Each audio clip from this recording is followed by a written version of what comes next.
In order, on behalf of the Board of Education, I'd like to welcome each and every one here tonight.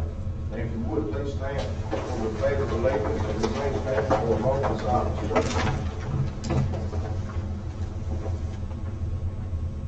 Allegiance to the flag of the United States of America and to the republic for which it stands, one nation, under God, indivisible, with liberty and justice for all.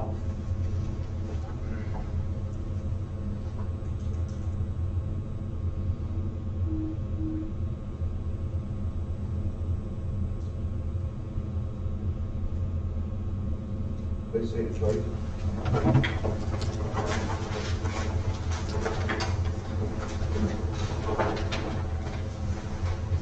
Do we have a motion to approve the agenda as presented?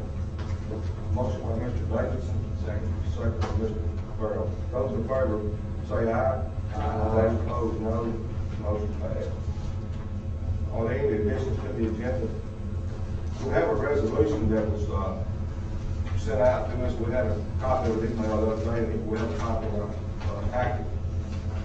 I won't read it in its entirety, but I want to read the last paragraph, basically what it stands for.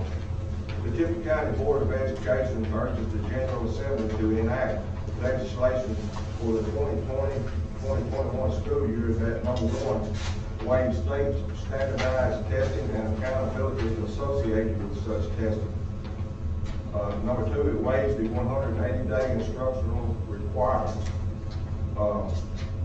And it waives the requirement for 6.5 hours of instructional time each day of school, each school day also. I'm sure everyone has seen this. Are there any questions about it, or do we have a motion to approve the resolution? Make a motion to approve the resolution. A motion by Mr. Burrow, second by Mr. Joyner. Are there any questions about it? All those in favor say aye. Aye. Those opposed, no. Motion passed.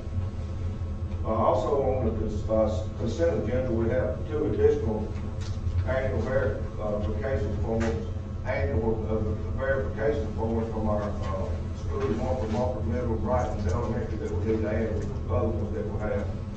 We'll add those, they've been signed off on, and there we go. Would anyone like to remove any item from the consent agenda for discussion? Do we have a motion to approve? I make a motion by Mr. Clark. Second by Mr. Benson. All those in favor say aye. Aye. Those opposed, no. Motion passed.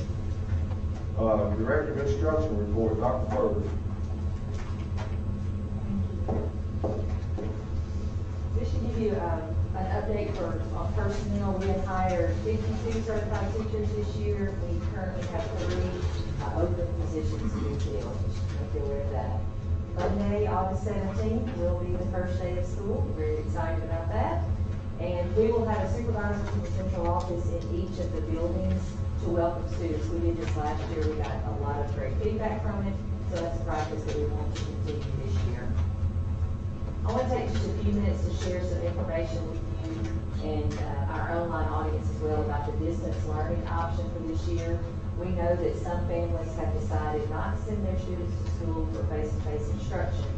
So we are providing a distance learning program that will allow these students to remain enrolled in Tipton County schools while attending school from home. Now, I talked about this a little bit last month in our reopening plan, but just wanted to talk just briefly about it again tonight, just to clear up some questions that have arisen. These students, if they choose distance learning, will not be considered homeschool students. And if they wish to return to the face-to-face option, they will not be required to take a placement test because they will still be enrolled in Tipton County schools, just as a distance learning student rather than a face-to-face student. Another question that has arisen is is about devices. So although we're working toward purchasing additional Chromebooks and devices for students, at this time we do not have the devices to provide all distance learners with a computer to take home. We encourage all of our Tipton County families who may be unable to send their children to school in person at this time to utilize our free distance learning program for this year. And if anyone has any questions as far as parents those watching from home or may watch later, please make sure you contact your child's school to discuss distance learning. We also have a distance learning FAQ that has been posted on our webpage. That provides a lot of good information. Tonight I have Mr. Macklin and Ms. Shipley here. They've been in schools this week talking with teachers and administrators. They're going to take a few minutes and share some things with you about our instructional program. Then Melissa Chipman from Technology, she is our instructional technology coordinator. She's going to talk to you a little bit about technology, and then Mr. Fields is going to talk about enrollment and attendance. I know some of you had asked about those numbers, and he's going to provide that. So at this time, I'm going to turn it over to Mr. Macklin and Ms. Shipley. Good evening. Start, Okay. I just wanted to give a brief update. I've been in every school and talking to our teachers the last 2 weeks. Every school last week, every school this week, talking to our teachers, groups of teachers. We knew that they had a hard challenge in front of them, and they have risen to the occasion, just like we knew they would. They're using Odyssey-ware. We've had that training this week. So some of them just had the training yesterday. Some had it earlier in the week. They're also using other venues such as Google Classroom, Nearpod, the online textbooks on our Clever page, and then also recorded lessons. Today I got to see a group of teachers that have recorded some lessons and they were editing those. So those students they'll get to see their teacher instructing. So one thing they can do is they can live Zoom if the parent is at home and able to help them. They can also record the lesson so that they're not having to do double work, record the lesson and send it to the students and the parents that afternoon or the next day. I've also been in middle and high schools, and I first want to say, if you see a teacher, thank them. They are working their tails off. They are, and they're doing it with a positive attitude. Yeah, it's hard, and we get frustrated, but I can promise you, 99% of the time, they are going in with a positive attitude, saying, we can do it, and they are. They've been through their training on Edgenuity, Google Classroom, other online platforms, like the Shipley said, as far as the textbooks provide. I just want to, again, feedback on what she said. They are working hard. They are starting videos. The schools are putting out videos, informing parents and students what the digital learning actually looks like, the distance learning looks like. What's the biggest concern that the teachers have?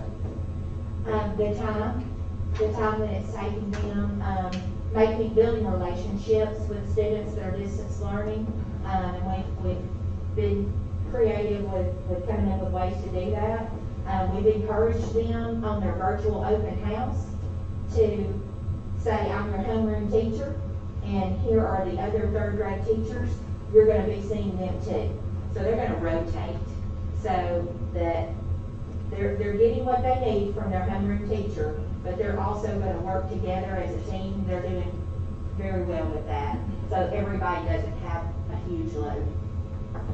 And in the elementary school, I'm not sure about middle and high school, but in the elementary school, most of the teachers, we kind of left it up to the principal, but most of the teachers have distance learners and face-to-face, so that those kids and those teachers are learning those platforms. Should we have to shut down, everybody will know what to do. We won't be in a situation where just one virtual teacher was teaching the whole grade level and didn't know, how to do it like the teacher. Do we know what the criteria is for shutting down a particular school? That's a question for Dr. Adams. I think Sherry's gonna talk about that in a little bit. I've already, So have any other questions about what's going on in the schools and how they're preparing? Can I ask you a quick question? I was just wondering, I've had some people that act like they're concerned about, will Ritter be able to handle the load? And I was just wondering, has there been a school, like, you tell the schools, like, okay, everybody turn on your computer, everybody try to do this or try to do that, and does Ritter blow up, or does a red flag go up? We don't use Ritter's network. Oh, we don't? No, we don't use it. Oh, I thought we did. What do we use? E&A. We have that 10 gig So can they fiber. handle the load? It's fiber, yeah. Yeah, definitely, Nice. yeah. That's cool. I was thinking it was weird. All right, thank you. Thank you.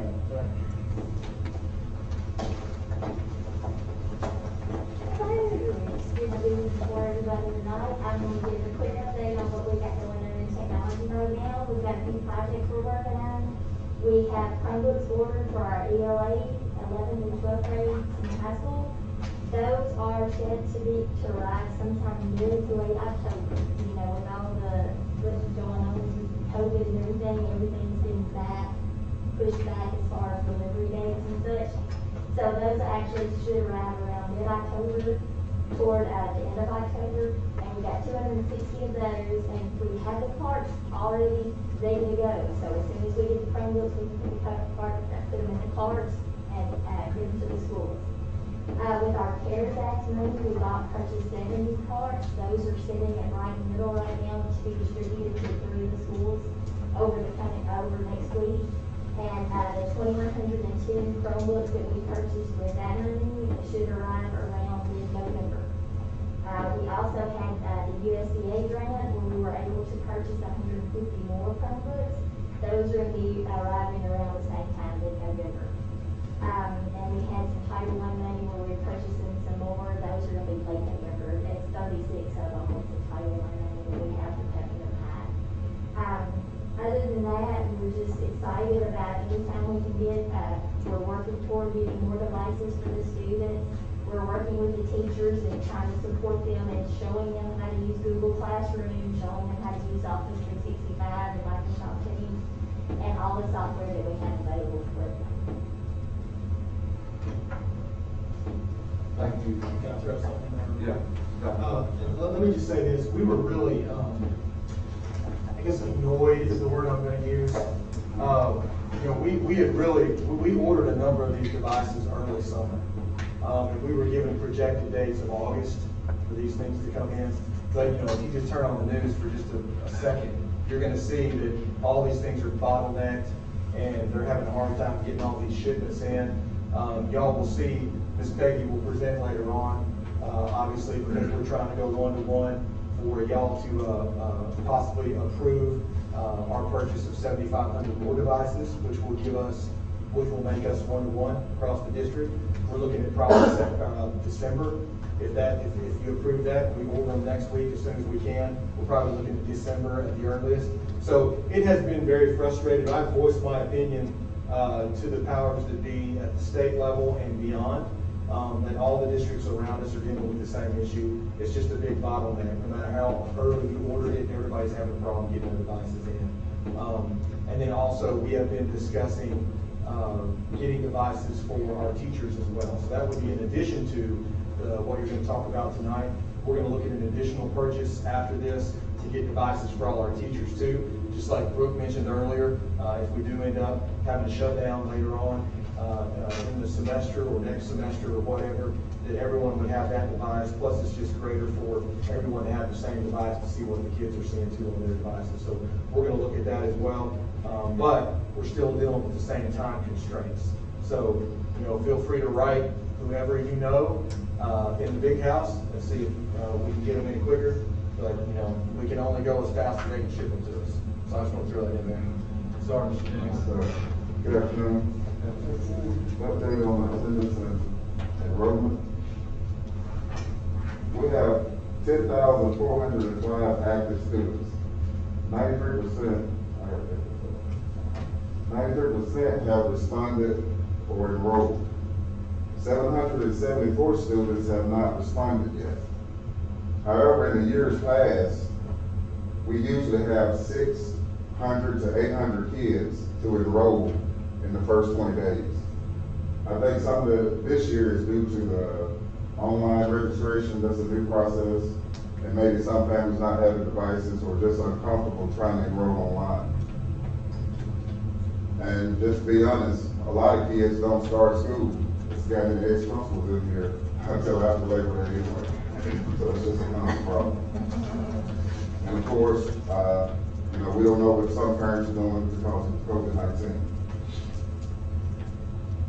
We've had 224 open enrollment applications, and they were all granted their requests this year. And I think one reason for that is, in the past, if a student was at a school on a special exemption, they weren't projected in that school's number the next year. This year, we allocated that number, and we didn't have any problem, everybody having a school of their choice. And one thing you gotta consider, when a child doesn't get in on open enrollment or special exemption, sometimes they tend to drop out and go other places. So I think we did a good job there this year. We have had 12 non-district transfers that have paid. That's a good thing. We denied only one, and the one we denied, the student had a 180 charge on it, where he was suspended from his previous school. People are still calling. If Dr. Combs okays it, we will still take applications during the first 20 days of school. So hopefully we'll get some more people in. Just FYI, we have had 9,631 students to register online. 65% of those chose face-to-face. 35% of those chose distance learning. And when they chose distance learning, this means that they won't attend the first 3 weeks, even on those alternate days. So they won't ever attend face-to-face. And the face-to-face percentages are about the same in each school. I mean, they're not all over the place like the high schools have a higher percentage of face-to-face for the elementary. They're all about the same. 11% of our students do not have internet access. 29% of our students do not have a device, or they say they don't have a device. 54% say that they can provide their own transportation. What was that figure again? 54% of the families say they can provide their own transportation. We have had 118 to withdraw to some type of private or homeschool. Now this 118 is not part of the 10,405 of the students that we're expecting. The projected number was higher until this 118 dropped. And they just, they dropped to Tipton Rosemar, Tipton Christian Academy, Lighthouse, Gateway. We had 18 to drop to virtual schools. I think that was before they realized that we were going to offer distance learning. So we may get those back. All in all, we don't look much different than we have in previous years at this point in time. Any questions? Jay, what's the reason for the non-district transfers to the county? Do you have any information on that? What's the reason for the out-of-district transfers? Right. Well, Yeah. in the past, we've had so many people from out of district just trying to get in our district, particularly from Shelby County. And this is the first year that we're offering it. So that's the reason for offering it.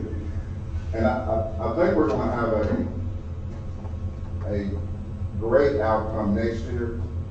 I'm not sure how many people was aware of it, how many people check our website from out of district. And it's mostly elementary. And it's people that's real close to us, like 5 or 6 miles out of the county or right there on the county line.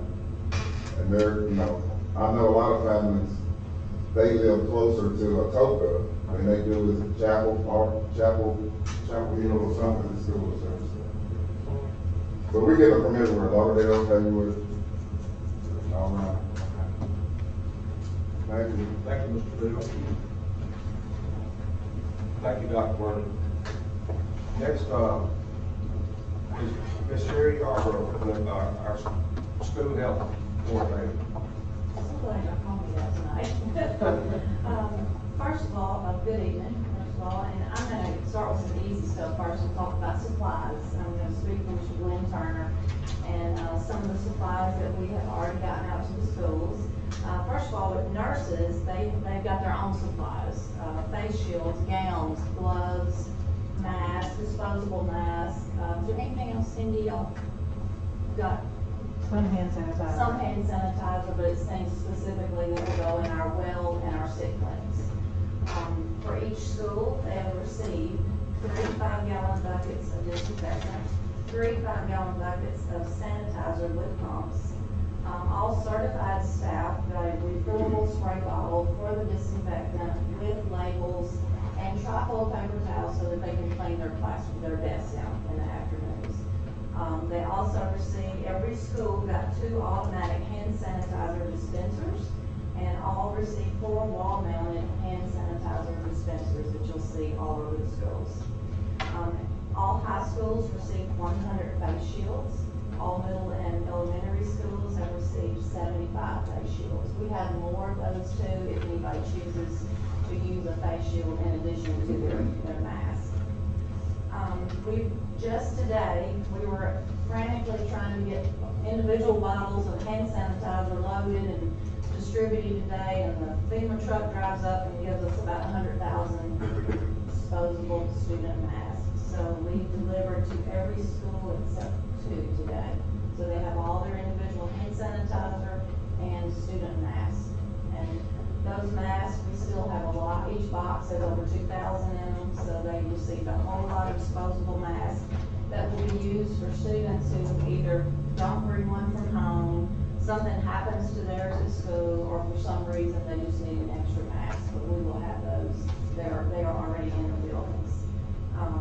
We also have additional supplies coming to each school every month from the state. Every teacher will receive more cleaning supplies, gloves, masks, disinfectant wipes will come every month as they reorder. Each school reorders their own from the state. Any questions about supplies or anything else?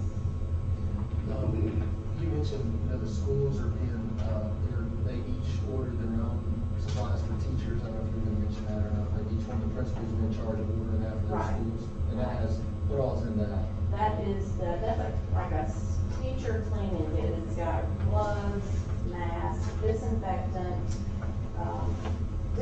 wipes. I think it might be something like Clorox wipes, some kind of brand or something like that. But every school has to have a representative that reorders that as they need them. Instead of it being delivered to the district, those things will go straight to each school. And they can, once a month, they get them from the state, right? Once a month, as they need them. Also, I thought Barnett might be here, but the water fountains, I don't know if anybody's been in the schools, but we have retrofitted most of the water fountains, at least one on each hallway in every school has a bottled water filler. Twisted there. So that they don't, it's a higher thing that they can use to push to actually fill up a bottle instead of drinking, so they won't be drinking out of fountains. Any questions on supplies? Okay, well, I'm gonna move on to, talk about just the general coronavirus and how we've been dealing with it in the schools. Just to give you some numbers, it'd be nice to stand up here and tell you all good and positive, happy stuff, but it's not good and positive and happy in the community, so that's what your schools are gonna be, whatever your communities are. Since June 1st, we have had 41 staff that have had some involvement with COVID-19. We've had 23 in quarantine for 14 days, and we've had 13 that have had to be in isolation. Those are the 10 days. How many in quarantine again? 28, I'm sorry. We had 28 that have had to be quarantined for 14 days, and we've had 13 that have had to be in isolation. So just to say that, just to let you know, I read a lot of articles about schools that are upset that they've opened and they've already got cases in them, and oh my gosh, what are we gonna do? And know, we told you last month, we're gonna have cases. There shouldn't be any surprise when students are sent home, when classrooms may be sent home, or even hallways may be shut down. But, we have a plan for dealing with that. We have a plan with watching kids who already have symptoms being sent home for 24 hours to make sure those symptoms go away before they're allowed back into school. As you know, every student will be temped as they come in the building. If they're over 100, they'll be sent immediately to the sick room, and they will be sent away from the other kids and then guided home. Social distancing, we're really pushing right now. We've had, a lot of the issues with our teachers being sent home quarantined was the fact that they were sitting with closer than 6 feet to somebody who was positive. So we put a big push out, and I think they think I'm the distance police or something now. When I walk in, I can see people start scattering and they grab their mask real quick. But I think for a while they thought if they wear a mask, then you don't have to worry about the 6 foot. But it's both. You have to be 6 feet apart and wear a mask, because the quarantine comes because you've been close to somebody for longer than 10 minutes also. So that's affected some of our buildings right now. Does the mask rule relax if you are 6 feet apart? It can. Can you, but it won't. talk about that a little bit? Okay. Say in a class, Okay, in a classroom of children, if they're socially distanced, there will be some times during the day they will be able to take their mask off. And we've suggested that to teachers, that all students need time to a break from the mask, even the adults do too. If you are 6 feet apart from them, you can take your mask off. But it's like when you start having to get back together in the hallway or in certain groups, they will have to put their mask back on. If they're outdoors, just taking a recess, walking around the school or something, they can take their mask off. But as they enter back in the building, they will be putting their mask back on. There's going to be a lot of learning and teaching the first few weeks with schools in the building, the kids in the buildings, but I think we can do it. And one of the questions that had come up was talking about when do we decide to close schools, and I've had a question about the red zone that we talked a lot about last month, that the diagram that shows when you're in a red zone, that means you have a lot of community spread, and we do in Tipton County, even though the last couple of days our numbers have gone down. I think we had no new cases yesterday in Tipton County. And the red zone just tells you how much you need to be socially distancing and making sure you're wearing those masks. It's not going to shut schools down to be in the red zone. The goal is to not shut schools down if you don't have to. And I think a lot of it has to do with your capacity to keep the kids learning. I think the only thing that would shut the schools down is if you don't have enough staff to keep those schools open, because you're not going to shut a building down for 30 kids because you've got 700 or so more that need to be there. So we hope to not have to shut buildings down. But if it becomes a very widespread outbreak, from one hallway to another, then you would have to shut down for so many hours to disinfect the school and give the kids, some quarantine time away. So it could go up in the community, that won't affect the school. How it will affect the school is that you may have more cases in the school, but as far as our preparation for that, is we're prepared to, we're going to be doing contact tracing. I think we said, we thought the health department, they kind of told us they would be the ones to do the contact tracing, and we thought they might be here tonight, but they were not able to come, so. I know you'll be doing the, you check the temperature. Will the teachers be trained to look for other symptoms? Yes, they will know what the symptoms are, and if a child has one of those symptoms, they will be sent to the nurse, or they will be sent to the sick room, not to the well room. That's where only kids go to get procedures and medicines. But, yes. If you have, right now, classes are split, they're running 12 and 13 in the classroom. Now, after Labor Day, if that particular teacher has more than 20 or 25 in the room, are we going to continue that? That question was asked to me. So, are you going to continue keeping that many in the classroom, or are you going to stay up for 2 days a week? Do you know? I think a lot of it's going to depend on how these 3 weeks go, and seeing how it goes and what the numbers look like. it's not realistic to think there's not gonna be any cases in the schools, and that kids were not gonna get sent home, because what's gonna be the catch is that we know kids that are close to kids, by keeping those seating charts, so we'll know immediately what kids need to be going home if they're exposed, but, if it's in your community, it's gonna be in your schools, so. But, we want the kids there, we need the kids there, they need to be in school, and the teachers need to be there working, so that's what we wanna do. Sherry, excuse me, can I just ask you one, just for clarification, because I visited the Munford schools today, and a lot of them had this question. Like some of the, on days, certain days, they may only have 6, 7 kids in the classroom. They could be more socially distanced than we are here right now.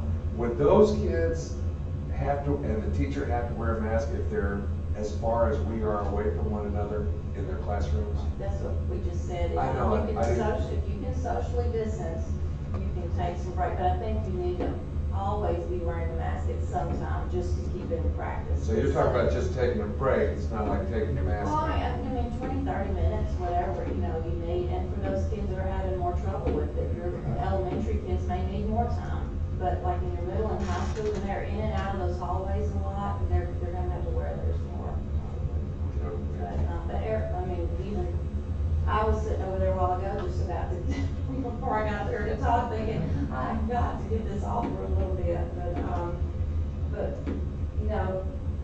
I think with Tipton County Schools, we have a great team. Dr. Combs is leading it well, and we read a lot, and we have a very good relationship with our nurse contract with honor, and this is Dr. Cross, and we'll let her speak here in a minute, so I don't just keep on.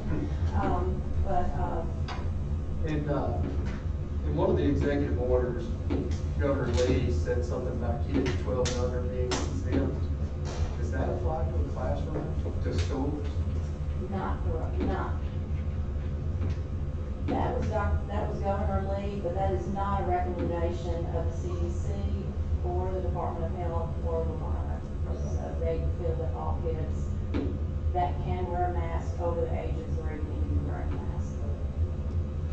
Now, let me address something Ms. Belinda asked earlier too about, our goal is the day after September, the day after Labor Day, that we come back 5 days. That's the goal. And so they will have more kids in the classroom. They'll probably be wearing their mask more often if that's the case, because they'll have more in there. But these first 3 weeks are going to be the litmus test for that. I mean, we're going to see how these days go. But the goal is, day after Labor Day, we're on 5 days straight. That's the plan. Yes, ma'am. All right. What would the criteria be from that? What would have to happen for us to say we're not going to go 5 days straight? I would say cases would have to shoot up like crazy. We have to have a big break in the cases that we have, not just in the community, but in the schools. We have to see big numbers like that. And I think also not just the numbers going up, it's the ability to deal with it, and be able to continue learning. If the numbers go up to where you can't get substitute teachers, and you've got teachers out, and it's just a lot of chaos because of not knowing what kids should be there, what kids should be home, but it's gonna take some work to get that a smooth process. We have it down.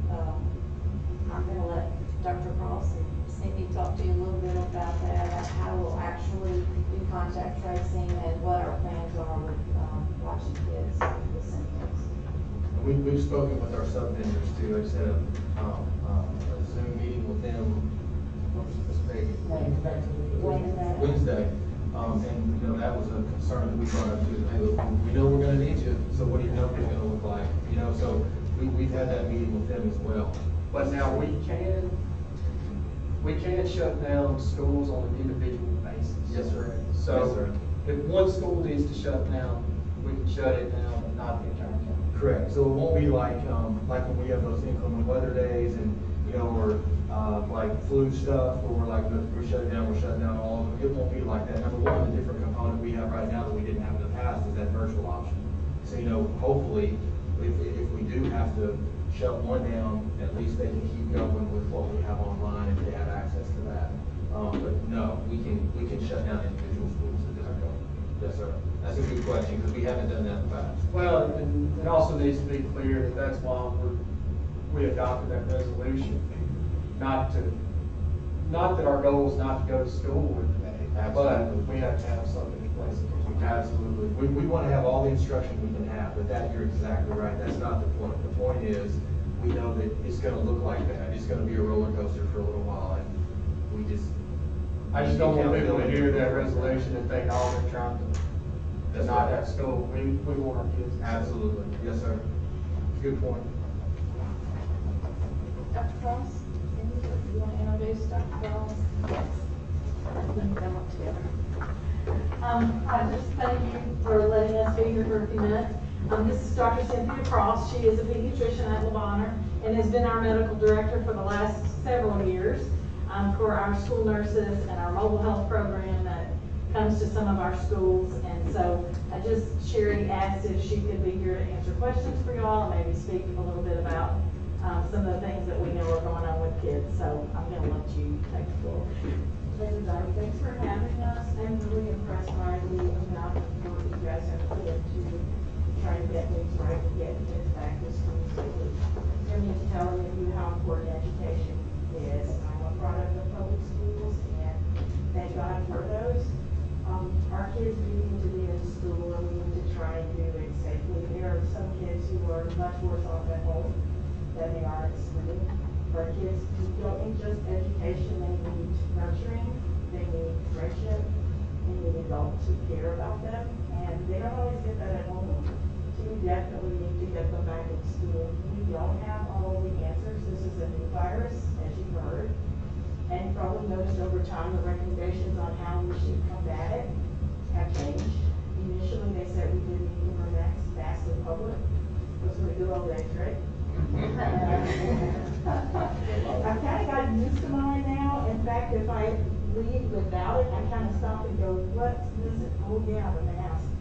And it's just become second nature because we do know the mask help. They help you and they help other people. So my mask protects you and yours protects me. Keeping kids apart makes sense, but that's hard to do with our kids because they like to touch each other, they like to play. And that's going to be a challenge. They're going to need to be monitored. And if it's not perfect, that's okay, right? We just have to try our best. But kids are resilient. And when you look at some of the footage from overseas, those little kids are wearing their masks. And I see kids at Le Bonheur every day who are 3 and 4 years old. They have their masks off, they visit with them less than adults do, which is kind of surprising. But kids tend to take the lead of the grown-ups, and so if the grown-ups are okay with it, they're going to be okay. So that's kind of my spiel on this virus. I had it myself. My daughter has special needs, and she lives in a place in Mississippi. I don't know if people are familiar with the Medore Center. They quarantined their residents for 3 months, but the staff was allowed to come and go. And her house mom, unbeknownst to us, got COVID and brought it to the house. And they said after 3 months, she could come home. So June 2nd, I went down and I picked Camille up and I was so excited because I've never been that long without seeing her. And they said, well, she needs a COVID test when she comes back. Well, I had to work that weekend, so she could only come home for 3 days. So she came on Tuesday. Thursday, I went to get the test. And we got it done at Le Bonheur. And a friend of mine called and said, Camille's test is positive. I said, wait, what? And when I picked her up, she looked as if she was having a little allergy attack. Her eyes were a little red, she had a little runny nose, but she otherwise seemed okay. Well, we've been sharing everything because it's just us. And so we share bed, food, drink, everything. Same space almost. So I got it too. Yeah. And my asthma flared, I had a bit of fatigue, a bit of shortness of breath. Thank God it wasn't any worse than that. But we won't always know who's sick, and so we're going to have exposures. When they do, we are ready to try and help you guys work through what the best mode of treatment will be, and we're here to help. We're not perfect, so cut us some slack, all right? Any questions that Cynthia or I can answer for you? I will say, y'all, we're really proud of our relationship with Le Bonheur. You know, the fact that we have a Le Bonheur nursing every one of our schools is pretty phenomenal. I don't know how many people can say that. I don't always like that size of that contract, Ms. Cindy, I'll say that. But I will say that it is nice to have those Levana nurses in the building. They make a huge difference. Even the principals have gotten where they rely on them for help when they have a question about even a faculty member or a student. It's nice to have that go-to. And of course, we've been in meetings before, and they're really good at reaching out and helping us. So we're glad to have a partnership with Levana, no matter how much it costs. Thank you. Thanks, everybody. Thank you. Do you have any more questions for me, or? Any more questions from Ms. Osborne? Thank you, Ms. Sheridan. A lot of good information. I do have one question for Dr. Crown. Dr. Cross, I'm sorry. Type of mask, does it matter, the material that it's made of? So the one ply material is probably not as good, so if you have double ply, like 2 layers, that's better. Cotton is good. And someone told me even t-shirt material works pretty well. And just to add to that, the mask that has the valve is great for working in your yard, but it's not for COVID. Right. So if it's got a valve, toss it out. Oh,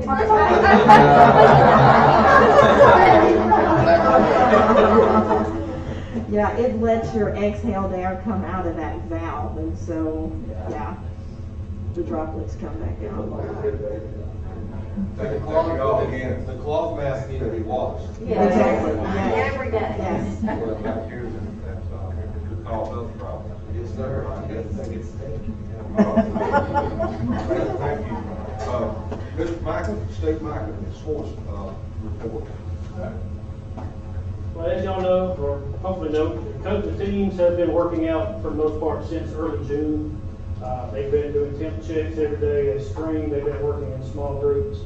And first, I just want to commend the coaches and the athletes. They've done a great job of being careful, doing all they can, because they want to play. And you got teenagers willing to do what it takes to play. They may miss a party outside of school so they can be on the fields on Friday night, or being in the gym, or wherever they need to be playing. So on August 31st, the governor signed Executive Order 55. So now for all sports to be played. It was already golf, cross country, and volleyball were already okay to play, but now football, girls soccer can play as well. So I think in your packet there's a FAQ that should be posted on the website in the next couple of days. I'm not going to read all that to you, but just kind of some highlights there. What regulations are in place to keep people safe? Again, we're going to keep on doing those screenings. They're going to be screened when they come to school. There'll be temp check. That's coaches, players, anybody that's involved in that team personnel. They're going to be screened. If they have that temperature, if they can answer yes or no questions, then they're going to follow the guidelines that we've set through the Tipton County Schools and Department of Health. As far as athletic contests, games, there's been a lot of questions about this. TWSAA has set a return to play regulations. It's all posted on their website. And part of Executive Order 55 says we must follow that. So with that being said, everybody who goes to a game must have their temperature checked. That's fans, coaches, referees, media, anybody who walks in that stadium has to have their temperature checked. The symptoms will be posted. They're not going to be asked questions, but they're going to be posted in numerous places around the stadium. And then if they line up to come in the stadium, there are going to be some social distance markings to get into the stadium. Attendance will be limited. It will be, TWSAA suggests about a third of the capacity of the stadium. So it's going to look a little different in each venue, but the schools are working to figure out how many seats they can get and how to prioritize those tickets. Masks are going to be required at all ball games, inside or out. That's, again, TWSAA guidelines. Cheerleaders and band can't participate. They have some guidelines to go along with that. Bands may be limited, just depending on where, how many people can fit in the stadium. Concessions will be open, of course, there'll be some safety procedures put in place for that. And then teams that are off-season, they can now practice full speed ahead according to the executive order. But again, the schools are working on getting those plans out for, we got a big football game next Friday. I think there's some volleyball starting next week, and girls soccer starting next week. So those ticket plans are going to be coming out. We'll be doing some pre-sales on some tickets and things like that. And of course, definitely prioritize parents and families of athletes and everybody involved, all the students. They're going to get first right to those tickets. That's kind of where we are as far as athletics. Just any questions about it? Thank you. Thank you, Mr. Michael. Mr. Peggy, financial report.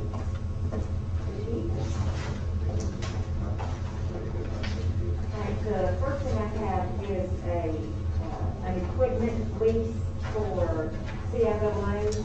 I just gave you the front page of it with the information that you need to approve that, and the CIAA would request that you approve that lease. I'll make a motion to approve the lease. Have a motion by Mr. Carr, second by Mr. Tracy. Is that right? Who's the second to that? Mr. Shipley, I'm sorry for the I think we all sound the same. yeah, we do. Here we go, it's coming on, so, all those in favor, let me know by saying aye. Aye. And those opposed, no, the motion passed. All right, if you'll look at your financial report for the month of July. The first page, of course, is for Fund 141. You can see that we received $261,465.88. We probably received right at $1,400,000, but that was last month's revenue, so you can't claim it for this month. But we are definitely shy of what we had last month. The revenue, unfortunately, is not in there, but it's $2,115,185, which is 2.5% of our expenditure budget. So we are a little bit less on the expenditures than last year, but I think we'll be okay. We just have to make sure that we're watching all the grants that are coming in and making sure that we're spending them in the right spots. So for 142, they have received $13,794.90. Their total budget as of today is, of the end of July, is $7,799,726.62. And they have expended $190,103.24. They will show you some amendments to increase that tonight. Cafeteria has received $94,685.95, and they have expended $105,171.05. And 177 capital projects, we've had $819,765. We spent $279,825. I figured you guys would want to know what that was. So we paid 3 payments to our upholstery for the concession stand. $23,500 to do the irrigation at Brighton High School, and sports top dressing of the field, $14,800 to the company that did that. Whatever top dressing is, I don't know, but whatever it is, it costs late on there. But that's what that money represents, which means we have $539,000 left. I don't have the differentiation between what's left for Covington High School versus the rest, but the total that we've got is $539 left. Now, of course, August has some expenditures as well, but this is just through July. So any questions on our financial report? Yes, sir. Where was the top dressing? Brighton High School. Remember when Dr. Combs gave you all the capital improvement plan? Each school had 150,000, well, those two schools had 150,000. that money that I said was for Brighton High School was part of that $150,000. So they still have quite a bit to spend, but that's what has been spent on their behalf. Anything else? All right, amendments. So if you look at the first one, it's 141. And this one has our amendment for the 7,500 laptops that we talked about tonight. The county finance committee did us a very big favor. Dr. Combs asked if they would allow us to get this into their budget so that we could have this approved by the county. So they have already seen it, you've been made aware of it, but tonight we're going to make it an actual motion. So we are expecting revenue of 1/3 of our expenditures. So we're asking for $2 million out of the fund balance to pay for the initial cost of the 7,900 machines and all the things that go with that. And then we're anticipating that we'll get 1/3 back, so that's the revenue that you see on the second page, the $660,000 in other federal through state revenues. So that's in 47,590. So that's what that 660,000 is added to our revenue. And then I didn't include every page that was empty. So if you'll look at the next page, you'll see the spot where we're going to spend it is in 7,1100, 722, which is where the state tells us we have to spend it. So that's where the $2 million is. And then if you look on your last page for 141, you'll see that we are running in a deficit of $1,262,000 when you take into consideration, remember the county gave us $78,000 extra in revenue that we didn't expect. So instead of the $1,340,000, the deficit is only $1,262,000. So we need a motion to make sure that we get this 7,500 laptops and whatever else goes with that. We need a motion also to approve the financial report as presented. Oh, I'm sorry. Do we have a motion to approve the financial report as presented? It's motion by Mr. Davidson, second by Mr. Joyner. All those in favor say aye. Aye. Those opposed, no. Motion passed. On the financial report.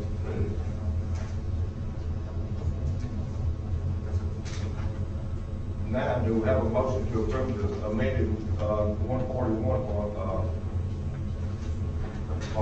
motion by Mr. Shipley, second by Mr. Clark. Any questions on that? All those in favor say aye. Aye. Those opposed, no. Motion passed.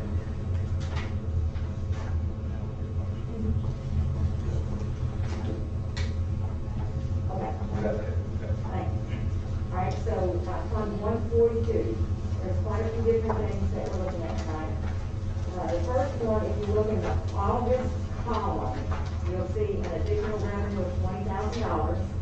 That money is coming from a grant for professional development for special education preschool. So that is a grant that was approved at the county because we knew about it when we asked for the extra $2 million. So we're taking all of that tonight. Then, if you look also, we got a decrease in our CTE money. So it's $13,239.83 decrease. Then this $320,092.24 is the carryover money for IDEA. Remember at the end of the year, there are grants that allow you to carry money over to the next year. We're adding it back. At the end of the year, you have to give it back, then they let you have it back. Well, now we're adding it back in, which is how they do it. And then the $15,963 is the preschool grant that is the carryover that has been returned to Tipton County. So we are increasing our federal budget by $322,815.65. And if you look in the 71,200, you'll see all the areas where the IDEA and the preschool money will be spent. So you can see that, they'll have additional salaries as well as benefits. And then, the private agencies, they added $60,000 for that, I believe that's for, speech therapists. And then the instructional supplies, other supplies and materials, you see a large chunk of money there. And then $91,000 in special education equipment. So, then in the 71,300, those are the reductions that the CTE grant had. So they whittled away a little bit of money out of each one of those line items. You can see that they took away $10,982.39 in the instructional vocational area. And then in the 72,130, those dollars are also the dollars for the CTE program that were cut. On the next page, the admin staff development was cut by $440. All of that is CTE as well. And then on page 4, you can see that the estimated expenditures for all of those programs that were cut as well as added was a net change of increase of $322,815.65. Do we have a motion to approve the amended 142? Motion by Mr. Nixon, second by Mr. Burrell. Any questions from Mr. Nixon?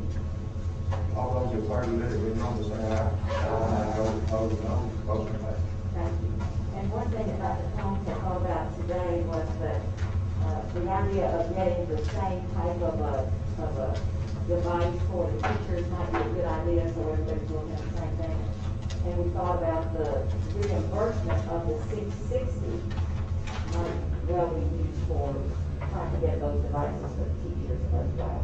And certainly that would well be more than enough to pay for it, but that one place where we might be able to find money to expend on that. Will that 2-for-1 deal still be going on? I think It's only applies to students.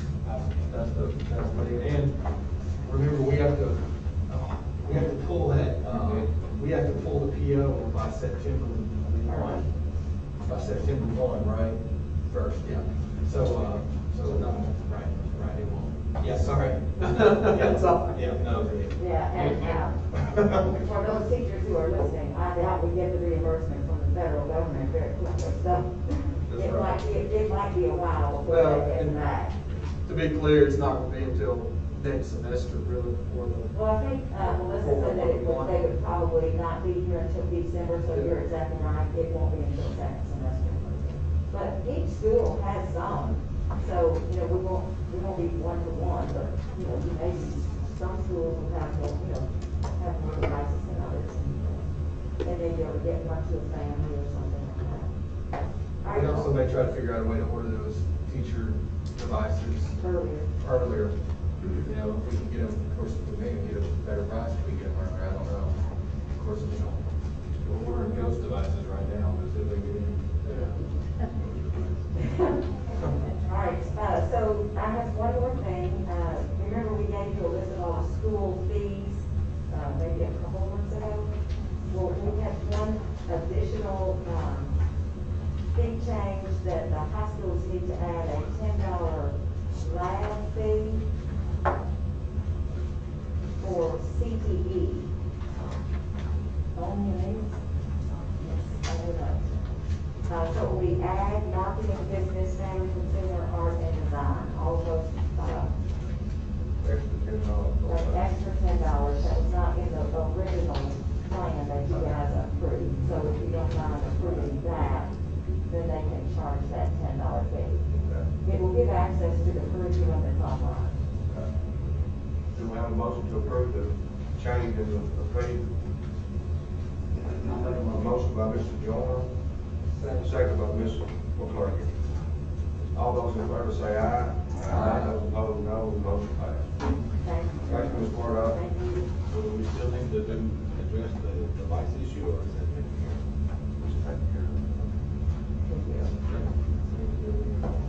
Dr. Combs, would you like to add anything else? I will just say this, just kind of jotting down some notes.